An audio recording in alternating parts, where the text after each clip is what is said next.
Enigma depravatio est. Enigma crudelitas est.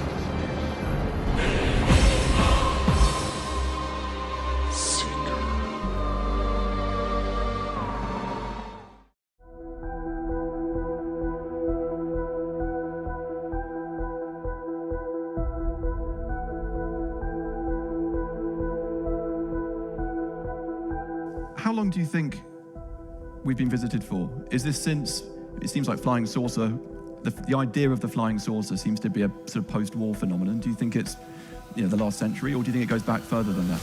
Fantastic question. Let me share with you an experience that I had at in Rome not too long ago. I had the honor and pleasure of sitting down with some individuals that were out of the Vatican. And there was a scroll, and in this scroll it was written in Latin, and it was a communique between a Roman soldier and a Roman general, some 2,000 years ago.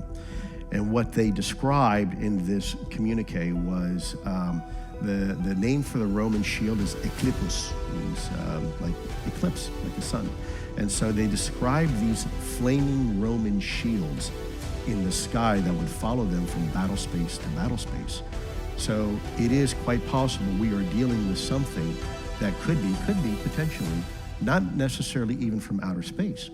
Believe it or not, it could be from right here. It could be right from this planet, and we're just now at a point where technologically we're beginning to interact with it. I'll give you another case in point. Up until very recently, the last 100 years or so, we believed as a species there were only two types of kingdoms of living organisms, and that was animal and plant.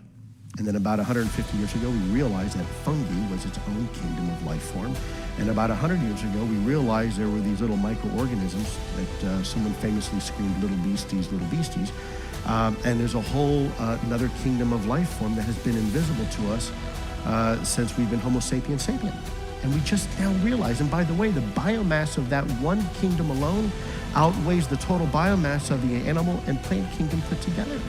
And it's been completely invisible to us. So we have to be very careful going down that road when we say, well, if it's not ours and it's not from Earth, it must be from outer space. It could be, but there's other options as well. So we have to be very careful going down that road when we say, well, if it's not ours and it's not from Earth, it must be from outer space. It could be, but there's other options as well. But there's other options as well. But there's other options as well. Welcome back, my fellow seekers. So yes, there is another option that no one wants to accept, and that is the supernatural or paranormal, interdimensional creatures of high electromagnetic energy and frequencies or vibrations of some sort, and basically the gods of ancient past, or angels and demons. But Elizondo is trying to be discreet here and not blatantly say that. So he's trying to present an alternative idea that, gods or angels and demons are just like, another form of life. He's trying to be kind of scientific about this. But the reality is, he's giving us a big wink-wink when he's saying that the CIA has talked with the Vatican and researched archives on supernatural case files from the Romans and possibly the Thule papyrus of ancient Egypt as well, and many other cases. So we should take this with a grain of sugar when he speaks, because he is speaking on behalf of the CIA, not just his opinion. So I'm going to review the Congressional hearing, his videos, and present to you my thoughts as an eyewitness of the second kind. But before that, let's take a look at some disturbing audio evidence. You're on the air. Hello. Hello, Art. Yes. Hi. I don't have a whole lot of time. Well, look, let's begin by finding out whether you're using this line properly or not. Area 51. Yeah, that's right. Were you an employee or are you now? A former employee. Former employee. I was let go on a medical discharge about a week ago, and I've kind of been running across the country. Oh man, I don't know where to start. They're gonna they'll triangulate on this position really soon. So you can't spend a lot of time on the phone. So give us something quick. Okay. Okay. What we're thinking of as aliens are they're extra-dimensional beings that an earlier precursor of the space program made contact with. They are not what they claim to be. They have infiltrated a lot of aspects of the military establishment, particularly the Area 51. The disasters that are coming, the military, the government knows about them, and there's a lot of safe areas in this world that they could begin moving the population to now, Art. But they're not doing anything. They are not. They want the major population centers wiped out so that the few that are left will be more easily controllable. Discharge.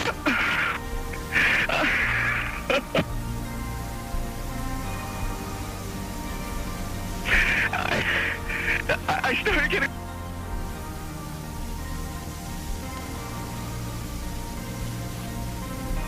In some way, something knocked us off the air, and we're on a backup system now. It's the government, or... I don't know. It has to be something, though. Well, did you hear... Now, you tell me, because you were listening. That was awful strange. There was a really weird guy on the air when it went off? Yeah. Real weirded out. Like, going... Sort of sounding paranoid, schizophrenic? Like crying and everything. Yeah. And how far into the conversation was it when it went off? Just a couple, about 15, 20 seconds, I'd say. Oh, you guys you really missed a call then, and I've got a feeling somebody didn't want you to hear it. Yeah. Because it was really strange. All of a sudden, I'm hearing Mark Furman, and That's right. Well, the network, of course, went immediately to a backup tape while we tried to figure out what blew up here. If this was a real witness, then this could be another clue pointing to UAPs being interdimensional or supernatural in nature. But the part about depopulation I think is just the guy's right-wing paranoia, but it is justified if he really did encounter classified intel on UAPs. This would reinforce his belief system, making him more paranoid. So I would not rule out the piece of evidence just because he sounds like he's been listening to too much Alex Jones. Although Alex Jones might be right about the interdimensional beings, he's just a little all over the place and not focused and showing actual footage like the one over Sevastopol, Russia. Now let's take a look at the congressional hearing. I'm not going to show you the whole hearing, most of it's pointless, but the main point of the hearing is simply to get the conversation rolling on UAPs publicly. This is part of the process. The important part of the hearing is the new evidence that was actually declassified for the hearing. More intelligence responsibilities. Thank you. Last question, Mr. Bray, if you would. I'm a Navy pilot. I've encountered a UAP. Walk me through the reporting protocol once I see something that I think needs reported. The first thing that aviator would do after landing as a part of their normal debriefing is they would contact their intelligence officer. Their intelligence officer would then walk them through first filing data preservation to ensure that whatever sensor data may be on the aircraft, that we preserve that so that it's available for later analysis. Second, they would actually fill out a form that includes details like where they were operating, altitudes they were operating, speeds, what they observed, whatever sensor data they may have recorded from that. And then that report is filed. It goes two places. One, it goes through the operational chain of command, so that operational units are aware of what's being observed, and also to the UAP task force, so that they can take that data, database it, and quite often have individuals from the task force contact the aviator and ask them additional questions if there were things that weren't clear in the report. That then goes into a database where we begin to compare it with other observations that we have, again comparing for locations, comparing for altitudes, speeds, shapes, if any RF emissions were detected from the platform, all of that, so that we can try to reach some conclusions on that. Thank you. You're back. Gentleman yields back. Chairman Schiff. Thanks, Chairman. Mr. Bray, can you rerun that first image? It looked like it was outside of a plane window. And if you wouldn't mind going up to the screen and tell us what we're seeing. Not that you can necessarily tell us what we're seeing, but explain what we should be looking at in that first image. Absolutely. And Alexi, what I'll ask is if you can stop it at a certain point. Okay. So as you can see, it's difficult.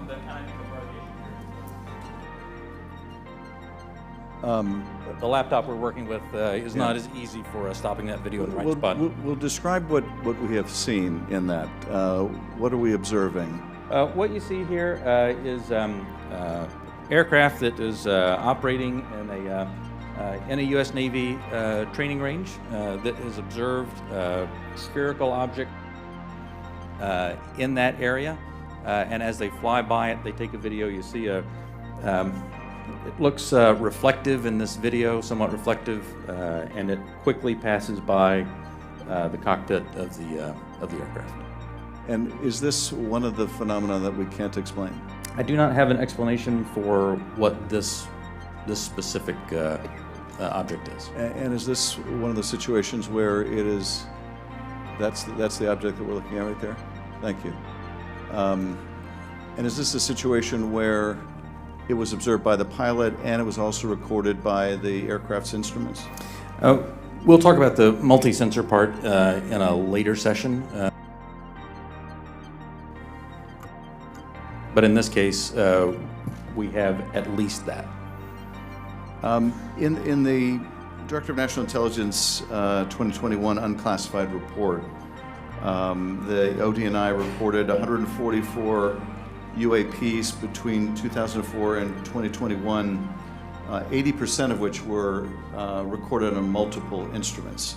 And I take it with respect to some of those, you had a pilot seeing them if it was observed by a pilot, and you had multiple instruments recording it. So you really have three sensors, the human sensor and two technical sensors detecting the object, is that? For the majority of incidents that we had in the last year's report, the majority had multi-sensor data.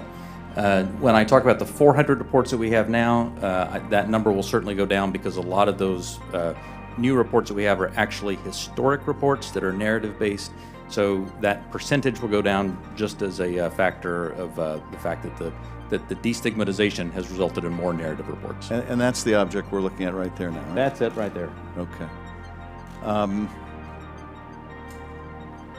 Last year's report also said that of those 144, 18 of them reportedly appeared to exhibit unusual flight characteristics, appear to demonstrate advanced technology, and some of them appeared to remain stationary in winds aloft, move against the wind, maneuver abruptly, or move at considerable speed without discernible means of propulsion.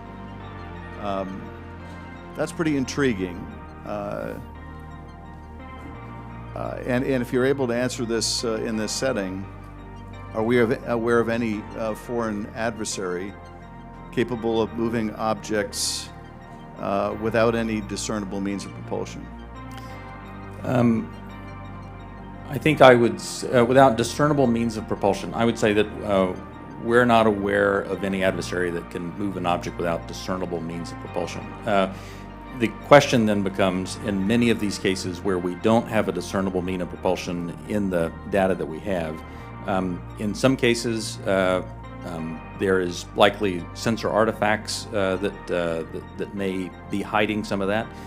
There's certainly some degree of something that looks like signature management that we have seen from some of these UAP, but I would caution. I would simply say that there are a number of events in which we do not have an explanation. And there are a small handful in which there are flight characteristics or signature management that we can't explain with the data that we have. We'll continue. Those are obviously the ones that are of most interest to us. Earlier, when we asked about how you avoid technological surprise, the biggest way you avoid technological surprise is by collecting this type of data and by, importantly, calibrating the assumptions that you go into with how you do that analysis. I'll tell you, within the UAP task force, we have one basic assumption, and that is that generally speaking, our sensors operate as designed. And we make that assumption because many times these are multi-sensor collections. We make no assumptions about the origin of this or that there may or may not be some sort of technology that we don't understand. That's, I think, the key to avoiding technological surprises by calibrating those assumptions. And finally, with respect to the second two videos showing the small triangles, the hypothesis is that those are commercial drones that, because of the use of night vision goggles, appear like triangles. Is that the operating assessment? Some type of drone, some type of unmanned aerial system, and it is simply that light source resolves itself through the night vision goggles onto the SLR camera as a triangle. And have we, in order to prove that hypothesis, flown a drone and observed it with that same technology to see whether we can reproduce the effect? The UAP Task Force is aware of studies that have done that. Thank you, Mr. Chairman. I yield back. Now, I know what you're thinking. The government can't even freeze frame the video after a few minutes of trying. But I think this was done on purpose to limit the exposure of the evidence. As he stated, they have more clips of this specific case. They are intentionally killing time so as not to give the congressman too many opportunities to ask questions on the characteristics and details of the case that could cause them to slip up and reveal some evidence of their nature of the phenomenon. They want people like Alessandro and others like To the Stars Academy to kind of reveal that over time because they don't have the same level of authority. So they are intentionally playing stupid to limit the shock and attention because other deep states, like in China, are watching closely, and there's no treaty protocol on the conclusion of the disclosure process. China could take advantage of this phenomenon and blame the US, saying that these are US drones spying on Chinese military installations. This narrative is starting to pop up in China. On the other hand, the narrative in the US is that this is a distraction. The Democrats are distracting us. I assure you, this disclosure process predates Trump. This is beyond the president's control unless the president really uses his authority and orders them to release intel to him. But they are trying to avoid getting the president involved to avoid that instant disclosure, whether Democrat or Republican. The metallic-like orbs fits many other videos that citizens have captured, not just the government, but there are many UAPs that have different shapes, and this may indicate that the theory that they have morphing abilities. I do want to correct myself in my last UAP video. This isn't necessarily the creature itself. This metallic-like state is not their true form. They are just using metals and bending it to their will. We see something shiny and we perceive it as technology, like a probe or a drone. And that is what these UAPs are trying to bake into our minds by taking these forms and targeting certain people that have a perception. The metallic substance is being compressed and heated and changes from a liquid to a solid. Now, manifesting in this metallic form may be because they have limitations on physical manifestations of the electromagnetic aura. When you say extra-dimensional beings, what we really should say are non-dimensional beings. They are not limited by dimension and frequencies or vibrations. The idea of raising your vibration, you can't raise your vibration. If you're raising your vibrations, your blood would be boiling. But these angels or supernatural creatures can vibrate into existence and take on a physical form as they fizz or slowly fizz into existence or fade out. And sometimes they can start from a pinpoint source and expand into our reality. So basically they're pure energy of will, but they do have limitations on conjuring and scale and time and place. But relative to us, they are the gods of ancient past. That is what the government is basically trying to disclose. But how do you basically say that to the public? It comes down to a belief system because there's no way you can ever truly prove it because the phenomenon is beyond our grasp. It's like that apple way high in the tree. You just can't get it down, no matter how many times you whack it. They are the forbidden fruit, these creatures. and they are trying to dangle this apple over our heads and say, hey, can you grab that? We'll give you some power, some technology. That is what the CIA tried to do with MK Ultra, which yes has a connection with trying to experiment on the supernatural using drugs as a trigger. I'll leave a link to an interesting documentary on MK Ultra below. To conclude, there is one ability that makes me really believe these are nothing but paranormal creatures, and that is the ability to teleport their vessel. Although atheist ufologists will want to say this is nothing but cloaking, but they ignore the other context of each case files that are showing other abilities and attributes.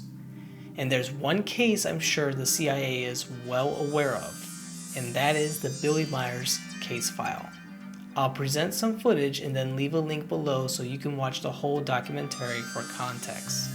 This is one of those cases where some of the evidence is real and others is staged in order to bring more attention to the real evidence that Billy Meier is trying to get people to look at.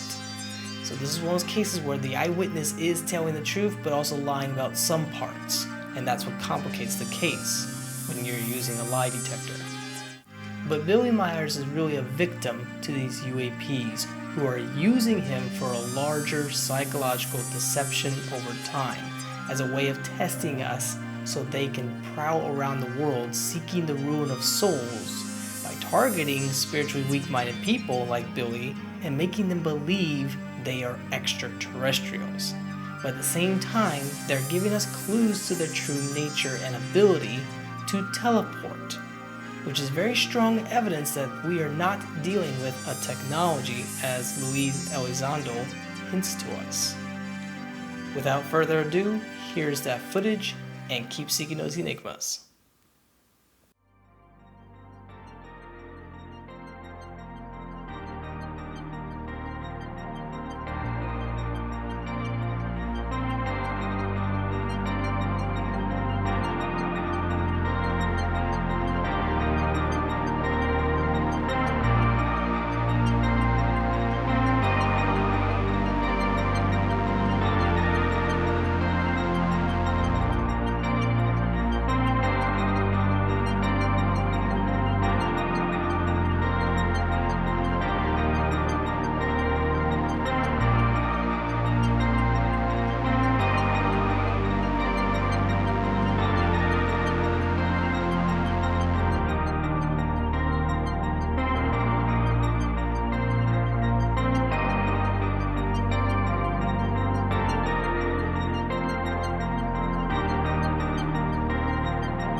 depravatio est.